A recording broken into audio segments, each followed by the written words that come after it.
दोस्तों स्वागत है आपका एक बार फिर फ्रेंड। यहाँ पे हमारी भारतीय अर्थशास्त्र की सीरीज जो कि अगर हम बात करें तो वो हिंदी में चल रही है। और जिसमें अगर आज बात करें तो आज हम दोस्तों लेक्चर नंबर 4 को बहुत अच्छे से जो है डिफाइन करेंगे। ये सीरीज की बात करूँ तो ये यूपीएससी और साथ में जो आपके स्टेट पीसीएस के जो एग्जाम्स होते हैं जिसमें इकोनॉमी काफ़ी डिटेल के अंदर पूछी जाती है, आप उसमें जो है देख सकते हैं। मेरा मकसद यहाँ पे सिर्फ एक सिंपल सा है कि ताकि आपको कोशिश करूँ कि मैं एक क्वालिटी एजुकेशन प्रोवाइड करा सकूँ और साथ में जितना मेरे से हो सके एक फ्री ऑफ कॉस्ट भी रख सकूँ। तो यहाँ पर आज हम अगर बात करें, जो हमारा जो चैप्टर चल रहा था वो कहीं न कहीं चैप्टर नंबर 9 चल रहा था और उसमें आज हम जो है लेक्चर नंबर 4 को बहुत डिटेल के अंदर देखेंगे। इसके बाद एक सीरीज़ आएगी जो हम जस्ट यूपीएससी पे लेके आएँगे। जस्ट यूपीएससी पे ये होगा कि मान के चलना करीब 10 घंटे के अंदर 10 आवर्स के अंदर मैं आपको पूरी की पूरी इकोनॉमी एक दोबारा से रिफाइन करके समझाने की कोशिश करूँगा ताकि वो चीज़ें जो है अच्छे से हो सकें। तो जस्ट यूपीएससी एग्ज़ाम को भी आप जो अगर बात करें तो सर्च करके जो है सब्सक्राइब कर लीजिएगा। तो अभी तक हमने क्या देखा था? अभी तक हमने कल की डेफिनिशन के अंदर शेड्यूल बैंक और साथ में नॉन शेड्यूल बैंक को समझा था। आज हम कमर्शियल बैंक को समझेंगे। कमर्शियल बैंक के अंदर ध्यान से समझना, अगर आप इस स्ट्रक्चर को समझ गए, तो आपको कोई दिक्कत नहीं होगी। देखो, यानी कि अब मैं जो चलूँगा, अब मैं इस पूरे स्ट्रक्चर को धीरे-धीरे एक तरह से खींचने की कोशिश करूँगा। कमर्शियल बैंक की अगर बात करें, तो चाहे वो पब्लिक सेक्टर बैंक हो, चाहे आपका आरआरबी बैंक हो, अभी समझाऊँगा क्या होता है। क्या हमारे जो है जिसको हम ग्रामीण बैंक भी कहते हैं हिंदी के अंदर, और चाहे वो प्राइवेट सेक्टर बैंक हो जैसे आईसीआईसीआई बैंक, एचडीएफसी बैंक, ये प्राइवेट वाले हैं। चाहे आपके स्टेट ग्रुप्स हों, अभी हालांकि ये इस तरह के खत्म हो चुके हैं, और ये अदर नेशनलाइज बैंक इसी भी खत्म, जिसमें प्राइवेट बैंक में इंडियन बैंक भी हो गए, फॉरेन बैंक भी हो गए, जैसे एचडीएफसी इंडियन बैंक है, एचएसबीसी ये फॉरेन है। तो अभी हम इसको बहुत अच्छे से एक्सप्लेन करेंगे। जो मेंस के जो क्वेश्चंस निकाले जाते हैं, देखो पीटी से रिलेटेड तो आएगा आएगा, ऐसी बात नहीं है, लेकिन जब मेंस से क्वेश्चंस निकाले जाते हैं तो ध्यान रखिएगा, या तो आरआरबी से निकालेंगे या फिर वो कोऑपरेटिव बैंक से निकालेंगे, या फिर अगर हम बात करें तो फॉरेन बैंक की तरफ से क्वेश्चन जो है ज्यादा बनने की जो कोशिश होती है। तो एक एक करके हम समझेंगे कि कमर्शियल बैंक को हिंदी के अंदर वाणिज्य बैंक के तौर पे हम समझते हैं। जिस तरह से आपको इसके अंदर फिगर के अंदर भी दिख रहा होगा कि जैसे ये एसबीआई का लोगो है, ये आईडीबी का, ये कुछ आपने इस तरह के आप देखें तो ये हमारे अगर बात करें तो कमर्शियल बैंक का हिस्सा है।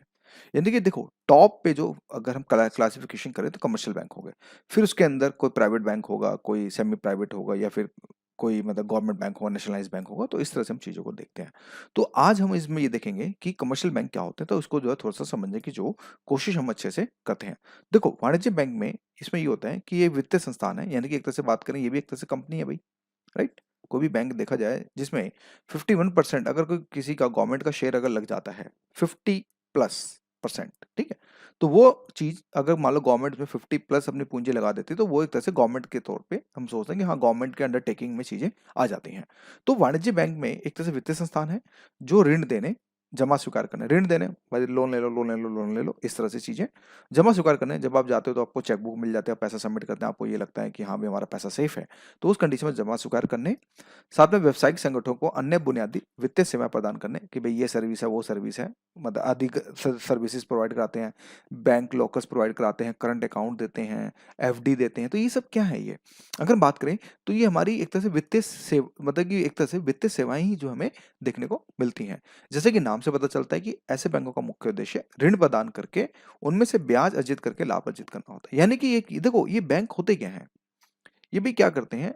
मान लो ये आप हैं, इंडिविजुअल हैं, ऐसे लाखों इंडिविजुअल होंगे, यहाँ पे बैंक खड़ा है, ये आपको भाई मान लो 5% 4% पे आपको जो है सालाना, जिसको हम बोलते हैं एनुअल, आपको भाई मान लो आप 1 लाख रुपए देते हो, ऐसे कितने लाखों लोग होंगे जो इस बैंक के अंदर इनका अकाउंट होगा, उन सबको 4% पे या 5% पे आपको एनुअली आपको देता है। लेकिन यही बैंक आगे चल के जो है भाई जिसको बिजनेसमैन होते हैं उनको जो है लोन प्रोवाइड कराता है, राइट? तो जो बीच का जो परसेंटेज बचा, मान लो इनको 18% पे दे दिया, मान लो 16% पे दे दिया, यहाँ पे आपको 6% दे दिया, तो 10% का जो भी ब्याज होगा वो बैंक अपने साथ सभी जो खर्चे होते हैं इन्हीं पैसों से पूरा करता है। यानी कि एक तरह से बैंक एक तरह से मीडिएटर का काम करता है, ब्रोकर का काम करता है, राइट? यही हुआ। अगर हम सिंपल डेफिनेशन में देखें तो हमें यही पता चलता है कि भाई बैंक एक तरह से क्या मीडिएटर का काम करता है। तो हमें यही पता चला कि जो बैंकिंग सिस्टम के अंदर देखें तो एक तरह से मीडिएटर का काम जो है बेसिकली बैंक करता है। और यही सब चीजें जो वाणिज्य बैंकों को जो रेगुलेशन जो किया जाता है वो कहीं ना कहीं बैंकिंग अधिनियम 1949 के तहत जो इनको एक तरह से विनियमित यानी कि रेगुलेट करके जो है किया जाता है, राइट? समझ आ गया? आगे बढ़ते हैं। अगर देखें तो ये 3 प्रकार के जमा की अनुमति देते हैं, जिसमें आपका चालू जमा खाता होगा, ये बेसिकली बिज़नेसमैन के लिए होता है।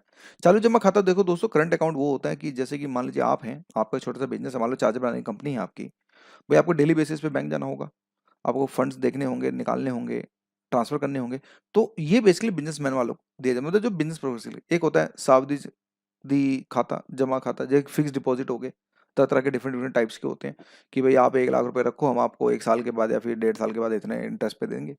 तो एक तरह फिक्स डिपॉजिट टाइप के होते हैं। फिर तीसरा बचत खाता, एक तरह से हम जैसे गरीब लोग, हम जैसे एक आम लोग कि भाई थोड़ी थोड़ी अपनी सेविंग्स को जुटाते हैं, महीने में सैलरी आती है, थोड़ा सा बहुत बचा के उसको जो है ऐसे एक बेसिक सेविंग्स के तौर पे रखते हैं, तो उसको हम उसमें करते हैं।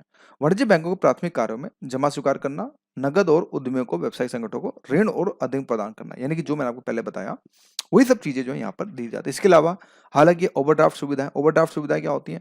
भाई मान लो आप एक बैंक में हो, आपका 10 साल से अकाउंट है, आपका करंट अकाउंट है और आप ठीक ठाक डेली बेसिस पे या फिर हर वीकली बेसिस पे आप उसको मेंटेन करते हो, ट्रांजेक्शन्स करते हो, अप डाउन करते हो, ये सारी चीज़ें होती हैं। लेकिन होता क्या है, ओवरड्राफ्ट फैसिलिटी, भाई मान लो आपके रिलेशन बहुत अच्छे हैं बैंक के साथ, मतलब आपकी ट्रांजेक्शन्स अच्छी हैं, बैंक को लगता है कि हाँ कभी भी मिनिमम बैलेंस नहीं हुआ या फिर कोई भी चीज़ें नहीं हुई, पर कभी कभी क्या होता है, अनएक्सपेक्टेड घटनाएं होती है। मान लो किसी की घर में आपको मान लो लॉस हो गया, मान लो बिजनेस में सडनली आपको किसी को पेमेंट करनी है, आप नहीं चाहते कि वो पेमेंट रुके, तो आप बैंक के पास जाते हो, आप उनको ओवरड्राफ्ट की फैसिलिटी के लिए बोलते हो। हालांकि उसके चार्जेस बैंक काटता है, ऐसी बात नहीं, फ्री में कोई चीज़ नहीं देता, लेकिन आपको एज ए, मतलब कि आपके अकाउंट की ट्रांजेक्शन देख के आपको ऐसे ओवरड्राफ्ट फैसिलिटी प्रोवाइड करा देता है कि अगर मान लो आपके अकाउंट में 10,000 रुपए हैं, तो 10,000 रुपए हैं, तो अगर आपका मान लो 20,000 का चेक आपको क्लियरिंग के लिए आया, तो वो बैंक कर देगा आपका। हालांकि नेगेटिव 10,000 हो जाएगा बैंक के अंदर, लेकिन आपको वो 20,000 के आपकी मतलब कि साख को ध्यान में रखते हुए वो कर सकता है।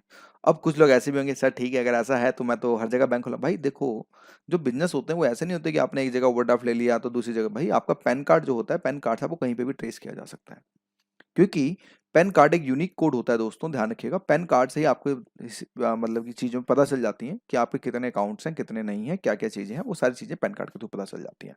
और बिजनेसमैन कभी नहीं चाहता कि बैंक के साथ उसके संबंध टेढ़े हों, क्योंकि बैंकिंग प्रोसेस में कोई भी मतलब कि अपने आप को फंसाना नहीं चाहता, तो इसलिए वो बहुत ही बैंकों के साथ स्मूथ कार्य जो करना चाहता है। तो ये सब फैसिलिटी होती है। फिर बॉन्ड भी देता है, लोकल सुविधाएं भी हैं, प्रतिभूतियां सिक्योरिटीज के लेके, बिक्री है, चेक है, प्रोमिसरी नोट्स हैं, ये सारे आदि बैंक जो ये मैं ऑटोमेटिक समझा चुका हूँ, इस चीज़ को लेके ये काम जो है करता है। और कहीं ना कहीं एक बड़ा हिस्सा अगर बात करें, जो भारतीय बैंकों के जो कारोबार का जो बड़ा हिस्सा होता है, वो कहीं ना कहीं देखें तो वाणिज्य बैंकों के द्वारा जो है कुल मिलाकर जो है किया जाता है।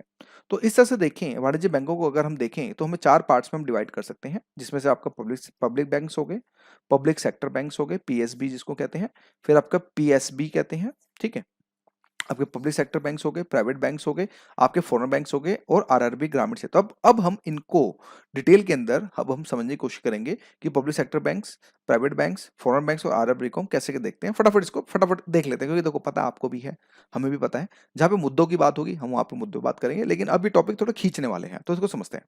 देखो, सार्वजनिक क्षेत्र के बैंक यानी कि पब्लिक सेक्टर बैंक, राइट, तो सार्वजनिक क्षेत्र के यानी कि जिसमें भारत सरकार का यानी 50% से अधिक अगर स्वामित्व होता है, तो वो पब्लिक सेक्टर बैंक कहलाते हैं। जैसे सेंट्रल बैंक ऑफ इंडिया हो गया, आपका कैनरा बैंक, और भी बैंक्स हो गए, ठीक है, एसबीआई हो गया। तो इसमें जहाँ पे बोलते हैं, तो जहाँ पे सरकार की हिस्सेदारी 50% से अधिक हो जाती है, तो उसको हम बात करें तो सार्वजनिक बैंक के तौर पे जो समझते हैं। तो यानी स्वतंत्रता के बाद से देश में निजी स्वामित्व वाले कई बैंकों का राष्ट्रीयकरण किया गया। आपने देखा होगा, जब मैंने ट्रेनिंग सिखाया था आपको कि राष्ट्रीयकरण क्यों किया गया, क्यों किया गया, इसके पीछे क्या रीजन, आप मेरे लेक्चर नंबर पहला देख लीजिएगा, इसमें डिटेल में बता रखा है मैंने।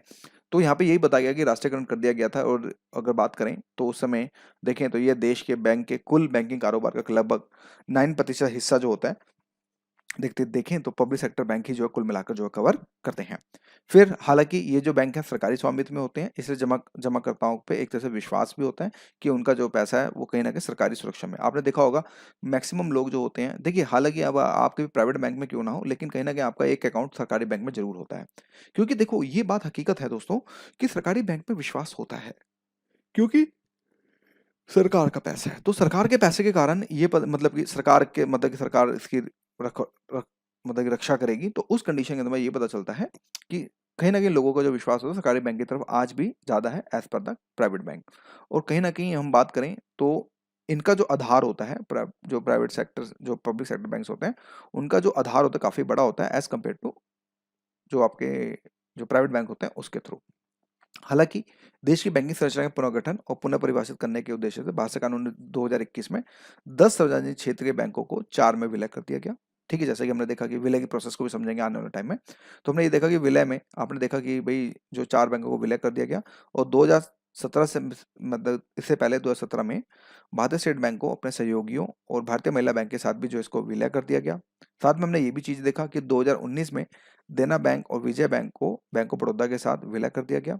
और भारत का सबसे पुराना और साथ ही सबसे बड़ा सार्वजनिक क्षेत्र भारतीय स्टेट बैंक, जिसने 1806 में बैंक ऑफ कोलकाता के रूप में अपनी यात्रा शुरू करी थी, वर्तमान में भारत में 12 सार्वजनिक बैंक क्षेत्र कार्य करते हैं। यानी कि आपको एक मोटा-मोटा ये ध्यान रखना है कि आज भारत के अंदर देखें तो करीब जो सार्वजनिक क्षेत्र के जो बैंक हैं, वो करीब आज 12 हमें जो है देखने को मिलते हैं। उनकी जो लिस्ट है वो कुछ इस तरह से है, जिसके अंदर bank of Baroda, bank of India, bank of Maharashtra, Canara bank, central bank of India, Indian bank, Indian overseas bank, Punjab and Sind bank, Punjab national bank, Bharatiya state bank, UCO bank और आपका यूनियन बैंक ऑफ इंडिया, ये कुछ हमारे ऐसे बैंक हैं जिसमें आपको मतलब कि इनको जो है कुल मिला के 12 बैंकों को जो है कुल मिलाकर जो है विलय एक तरह से कर दिया गया है। ठीक है।